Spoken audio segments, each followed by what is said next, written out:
à tous, merci de m'accueillir aujourd'hui. Je vais faire ma présentation intitulée Enjeux et contours d'une protection des droits de propriété intellectuelle. Je vais commencer par de petites généralités sur le transfert de technologie. Donc, je vais commencer par me présenter. Donc, j'ai fait une licence de biologie et un master de technologie et droit. Dans le cadre de mon stage de fin d'études, je l'ai réalisé à l'université Paris Sciences et Lettres, à la direction innovation et entrepreneuriat, en tant que chargée de valorisation de la recherche et transfert de technologie. C'est un milieu qui m'a beaucoup passionnée, donc j'ai rejoint l'APHT, la direction de la recherche publique, et plus précisément le pôle transfert et innovation, en tant que chargée de mission sourcing, donc détection de technologies, sur les périmètres Seine-Saint-Denis et Henri-Mondor. Donc, je vais commencer avec une petite définition de ce qu'est la valorisation, qui est donnée par le réseau Curie, qui est l'Association française des professionnels de la valorisation de la recherche publique. Donc, la valorisation de la recherche publique accompagne une invention pour la transformer en innovation. Elle met en relation les chercheurs de la recherche publique avec le monde socio-économique, donc les startups, les petites et moyennes entreprises, les entreprises de taille intermédiaire et les grands groupes. Et je précise également que le valorisateur peut permettre des collaborations entre le chercheur et l'entreprise pour qu'ils développent l'innovation ensemble. Donc là, je vais vous présenter le cercle vertueux de la valorisation qui est également donné par le réseau Curie. Donc, qui montre vraiment toutes les étapes de la valorisation. Donc, ça commence par la détection de l'invention, par la protection avec de la propriété intellectuelle, par le développement du produit, du service et de la technologie, par son transfert, soit via la concession de licence à des industriels, soit avec la création d'entreprises. Ça dépend de la volonté des porteurs de projets. Ensuite, la mise sur le marché du produit et le bénéfice utilisateur et la croissance économique. Donc, ça montre vraiment que la recherche forme un cercle et que la valorisation finance la valorisation. Donc, l'argent est réinjecté dans la recherche publique. Je vais ensuite vous présenter les différentes structures de valorisation qui existent sur le territoire national. Donc, il y a les structures de valorisation qui sont internes au CHU. Donc, par exemple, l'APHP, mais de nombreux CHU ont une structure de valorisation. Et donc, cette structure s'occupe de la valorisation de tous les agents du CHU. Donc, les médecins, les paramédicaux, les diététiciens, le personnel administratif, vraiment tous les agents du CHU. Ensuite, il y a également les structures de valorisation qui sont liées aux universités. Ça s'appelle les sociétés d'accélération de transfert de technologie. Il y en a 13 qui sont réparties sur le territoire national et ça existe depuis 2014 et elles s'occupent de la valorisation des chercheurs de leur périmètre. Et ensuite, il y a les structures de valorisation qui sont liées à des organismes de recherche nationaux. Donc, par exemple, le CNRS a sa filière privée, donc CNRS Innovation, qui s'occupe de la valorisation de ses chercheurs. Pareil pour l'INSERM, qui a l'INSERM Transfert, le CEA qui a le CEA Tech, etc. Et donc, on peut par exemple imaginer le cas d'un médecin qui serait APHP, mais qui serait également maître de conférence à l'université, qui travaillerait dans des structures, dans une unité de recherche INSERM. Dans ce cas-là, il a le choix de choisir la structure de valorisation qu'il veut. Donc, soit il peut passer avec la PHP, soit avec la salle qui est reliée à son université, soit avec l'INSERM Transfert. Donc voilà. Et donc ensuite, l'organisme qui s'occupera, il y aura un des organismes qui s'occupera du dépôt de la propriété intellectuelle, mais tous les autres seront copropriétaires de l'invention. Ensuite, je vais vous parler un peu plus du pôle transfert et innovation de la DRCI. Donc, la DRCI a pour but de structurer la recherche clinique qui se fait au sein des 38 hôpitaux de Paris. Elle est localisée à l'hôpital Saint-Louis à Paris. Donc, l'émission du pôle transfert et innovation, c'est vraiment de passer d'une idée à la commercialisation et de rendre l'innovation accessible aux patients. C'est vraiment de passer d'une invention à une innovation. Une innovation, c'est vraiment une invention qui a trouvé son marché. Et le transfert de technologie, c'est vraiment de permettre à une invention d'aller sur le marché. Donc, le pôle transfert et innovation s'occupe de détecter, d'évaluer et de protéger les innovations issues de la PHP. Ensuite, s'occupe de les transférer vers le monde socio-économique. Puis, pour ce transfert, il faut négocier des droits de propriété intellectuelle et des licences. Donc, il y a une équipe de juristes au sein du pôle qui en occupe en partenariat avec les business développeurs. Et ensuite, on s'occupe également de soutenir et d'aider à la création d'entreprises des porteurs qui souhaiteraient se lancer dans une aventure entrepreneuriale. Donc là, c'est une petite organisation, enfin notre organisation du pôle transfert et innovation, donc qui est structurée en 4 principaux secteurs. Donc le pôle propriété intellectuelle juridique qui s'occupe d'une part du dépôt de la propriété intellectuelle et le pôle juridique qui s'occupe du suivi de tous les contrats. Ensuite, il y a le secteur sourcing dans lequel je travaille, qui s'occupe vraiment de la détection des projets en allant vraiment sur site rencontrer les porteurs de projets. Ensuite, il y a la cellule innovation, donc qui s'occupe de chercher des prestataires pour nos financements que je vais présenter juste après, mais également d'évaluer de potentielles nouvelles technologies qui pourraient arriver à la PHP. Et ensuite, il y a le secteur business développement. Donc là, ce sont une équipe qui s'occupe vraiment de chercher des industriels qui seraient potentiellement intéressés pour prendre des licences sur nos technologies. Et donc ensuite, là j'ai mis un petit pêle-mêle de l'équipe pour montrer que vraiment il y a beaucoup de compétences qui sont présentes dans l'équipe. Parce que ça va de comprendre scientifiquement quelle est la technologie jusqu'à faire un business plan, faire une stratégie de valorisation en passant par des contrats. Donc voilà, il y a vraiment une multitude de compétences. Donc ça, c'est celle qu'on retrouve au pôle transfert et innovation, mais c'est des compétences qui se retrouvent globalement dans toutes les structures de valorisation. Donc là, c'est les dispositifs de soutien à la recherche qu'on a au pôle transfert et innovation à la BRCI, donc qui s'adressent à différentes maturités d'une technologie. Donc la maturité d'une technologie, est représenté par l'échelle TRL, qui a été inventée par la NASA, qui va du TRL 1 à 9. 1, c'est vraiment on a l'idée, et 9, c'est commercialisé. Donc nous, notre appel à projet prématuration, c'est vraiment pour des projets qui sont très amont. Donc c'est de TRL 1 à 3, c'est vraiment pour passer de l'idée à la preuve de concept. Donc c'est un financement qui va jusqu'à 30 000 euros et il n'y a pas d'appel à projet, ça se fait au fil de l'eau. Ensuite, pour des projets qui sont un peu plus d'aval, il y a le booster innovation qui va jusqu'à 100 000 euros par projet. Il y a 3 appels à projets par an. Et c'est pour des projets qui sont plus aval parce qu'un des critères, c'est d'avoir déjà un actif de propriété intellectuelle valorisable. Et là, ça s'adresse à des nouveaux traitements, des DM innovants, des logiciels, des bases de données.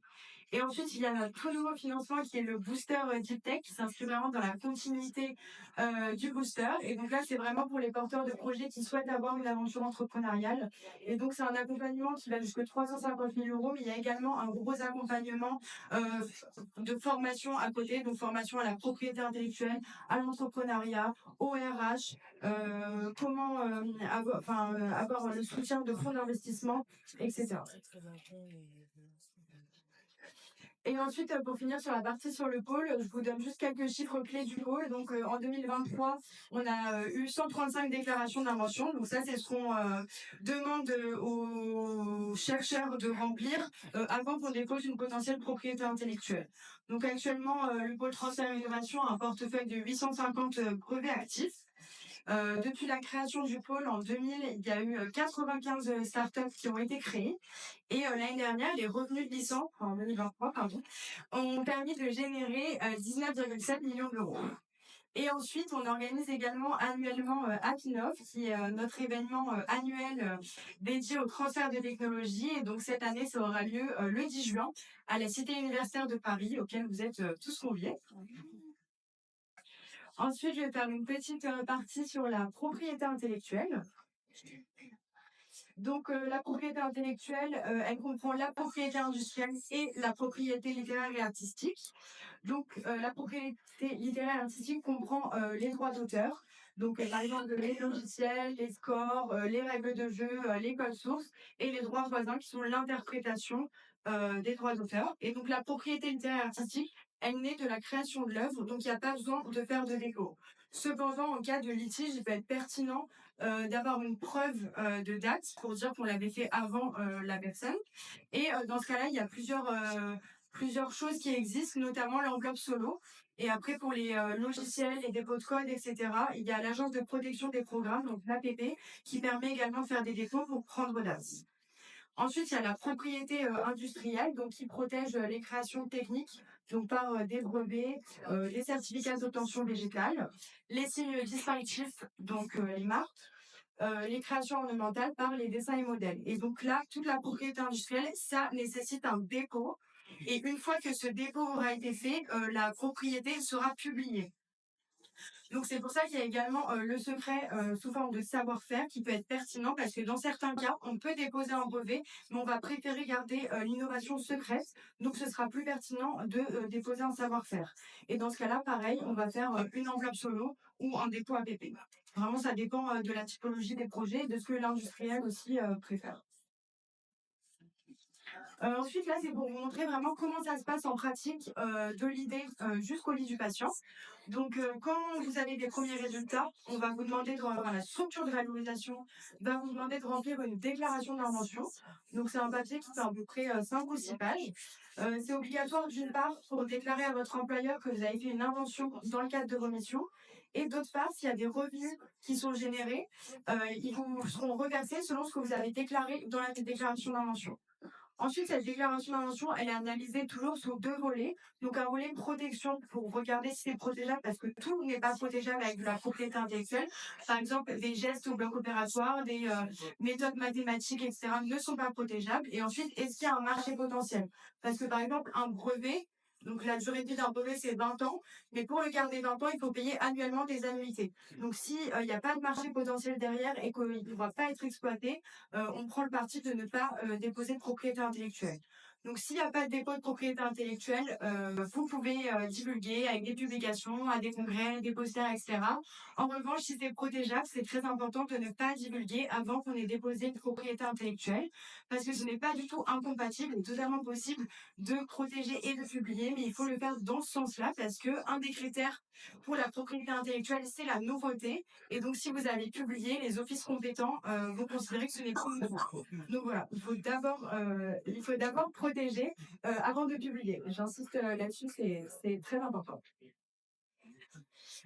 Et pour finir, je vais vous présenter quelques petits exemples success story du pôle. Donc là, le premier exemple, c'est une chaise pour ponction lombaire. Donc ça, c'est une innovation issue du soin. C'est deux infirmiers qui sont partis du constat que les ponctions lombaires, il fallait deux paramètres pour le faire, plus un médecin, que ça prend 30 minutes environ, que c'est très inconfortable pour le patient. Et donc, ils se sont inspirés d'une chaise de massage pour faire une chaise pour faciliter les ponctions lombaires. Donc, ils ont fait un premier prototype, puis un deuxième, sur lequel on a déposé un brevet. Ensuite, on a licencié ce brevet à Villars Médical pour qu'ils le développent, parce qu'ils avaient juste fait ils avaient juste fait des prototypes. Et ensuite, c'est chaise de fonction lombaire, en 2023, il y en avait 5 commercialisées. Donc voilà, tout ça, c'est à partir d'un brevet. Ensuite, en dessous, c'est également une innovation issue du soin, mais c'est pas sur un brevet, c'est sur une autre typologie de propriété intellectuelle, donc les dessins et modèles. Et donc là, pareil, c'est une innovation issue du soin. C'est un infirmier de Saint-Louis qui est parti du constat que sur les pouces seringues, on n'arrivait pas bien à lire toutes les inscriptions. Donc du coup, il a designé une nouvelle étiquette pour simplifier la lecture sur les pouces seringues. Donc voilà, donc ça a été protégé par les dessins et modèles et ça a été licencié à QRT Graphique et moins d'un an après, l'inventeur a déjà eu des premiers revenus. Donc, il faut savoir que c'est quand même assez rapide entre le dépôt, la licence et le premier revenu. Souvent, on compte 5 ans. Donc là, c'était vraiment très rapide. Ensuite, là, c'est également une licence sur les droits d'auteur. Donc là, c'est un jeu, c'est un neurologue de l'hôpital Avicenne qui a développé un jeu parce qu'il est parti du constat qu'il y avait une difficulté pour les étudiants en médecine à apprendre la sémiologie et la sémantique en neurologie. Donc, il s'est inspiré de deux jeux inconnus qui sont le Next Up et le Jungle Speed qu'il a redesigné avec des symptômes et des syndromes neurologiques. Et donc ça, par exemple, on a fait un dépôt APP, donc à l'Agence de protection des programmes, pour prendre date, parce que sinon c'est protégé par le droit d'auteur, mais ça permettait quand même de prendre date au cas où quelqu'un refaisait la même chose. Et donc ensuite, l'équipe business développement a cherché des éditeurs de jeux, ils ont identifié Focus Games, qui s'est montré très intéressé, et donc on leur a licencié le projet. Et donc actuellement, les deux jeux sont commercialisés par Focus Games, donc on peut les acheter, ils sont sur les sites internet, donc voilà. Et pour finir, une licence de brevet et la création d'une start-up, parce qu'on peut également aussi créer sa start-up. On n'est pas obligé de licencier à des industriels. Donc là, c'est en chirurgie thoracique et vasculaire de l'hôpital Bichat. Donc là, c'est un DM implantable, c'est une canule artérielle d'injection pour les clos. Il y a 3 dépôts de brevets entre 2016 et 2019. Et ensuite, les porteurs ont décidé de créer leur start-up. Et ensuite, on leur a licencié la technologie pour qu'ils puissent l'exploiter avec leur start-up. Donc voilà, je vous remercie de votre attention. J'espère que c'était clair et je répondrai aux commentaires.